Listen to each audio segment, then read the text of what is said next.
ഭഗവാൻ ശ്രീകൃഷ്ണന്റെ വിഗ്രഹം സ്വന്തം ഭക്തൻ അലമാരയിൽ വെച്ച് പൂട്ടി. യഥാർത്ഥത്തിൽ എന്താണ് സംഭവിച്ചത്? ഒരിക്കൽ കൃഷ്ണഭക്തനായ ഒരു പാവം മനുഷ്യനുണ്ടായിരുന്നു. അദ്ദേഹം എല്ലാ ദിവസവും തന്റെ കൃഷ്ണനെ, അതായത് ഗോപാലനെ സ്നേഹത്തോടെ പൂജിക്കുമായിരുന്നു. അദ്ദേഹത്തിന് ശിവഭക്തനായ ഒരു സുഹൃത്തും ഉണ്ടായിരുന്നു. കാലം കടന്നുപോയപ്പോൾ ശിവഭക്തൻ വലിയ സമ്പന്നനായി മാറി. എന്നാൽ കൃഷ്ണഭക്തൻ ഇപ്പോഴും ദരിദ്രനായി തന്നെ തുടരുന്നു. ഇത് കണ്ട ശിവഭക്തൻ തന്റെ സുഹൃത്തിനോട് ചോദിച്ചു, ഇത്രകാലം പൂജിച്ചിട്ടും നിന്റെ കണ്ണൻ നിനക്കൊന്നും തന്നില്ലല്ലോ. നീ ആ കണ്ണന്റെ വിഗ്രഹം മാറ്റിവെച്ച് മഹാദേവനെ പൂജിക്കൂ. നിന്റെ ദാരിദ്ര്യം ഉറപ്പായും മാറും. മനസ്സില്ലാ മനസ്സോടെ കൃഷ്ണഭക്തൻ അത് സമ്മതിച്ചു. അദ്ദേഹം തന്റെ പ്രിയപ്പെട്ട ഗോപാലനെ എടുത്ത് അലമാരയ്ക്കുള്ളിൽ വെച്ച് പൂട്ടി. എന്നിട്ട് ഭഗവാൻ ശ്രീകൃഷ്ണനെ ആരാധിച്ചിരുന്ന ആ സ്ഥലത്ത് ശിവലിംഗം പ്രതിഷ്ഠിച്ചു. ഭക്തിയോടെ പൂജകൾ തുടങ്ങി. ഒരു ദിവസം അദ്ദേഹം ശിവലിംഗത്തിന് മുന്നിൽ ചന്ദനത്തിരി കത്തിച്ച് പ്രാർത്ഥിക്കുകയായിരുന്നു. അപ്പോൾ അദ്ദേഹം ഒരു കാഴ്ച കണ്ടു. ആ ചന്ദനത്തിരിയുടെ സുഗന്ധമുള്ള പുക അലമാരയുടെ വിടവിലൂടെ ഉള്ളിലിരിക്കുന്ന ഗോപാലന്റെ, അതായത് ഭഗവാൻ ശ്രീകൃഷ്ണന്റെ അടുത്തേക്ക് പോകുന്നു. അദ്ദേഹത്തിന് പെട്ടെന്ന് ദേഷ്യം വന്നു. അദ്ദേഹം ചിന്തിച്ചു, വർഷങ്ങളോളം പൂജിച്ചിട്ടും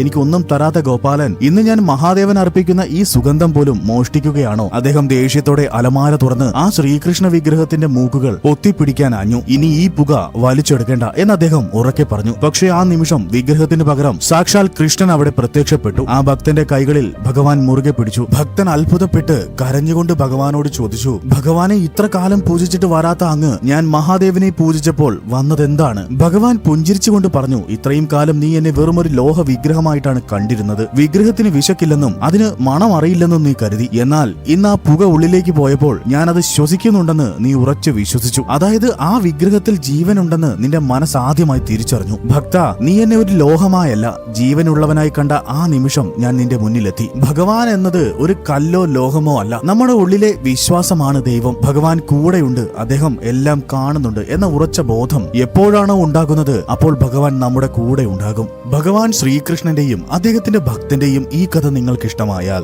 ലൈക്ക് ആൻഡ് സബ്സ്ക്രൈബ് ചെയ്യൂ. രാധേ കൃഷ്ണ, രാധേ കൃഷ്ണ.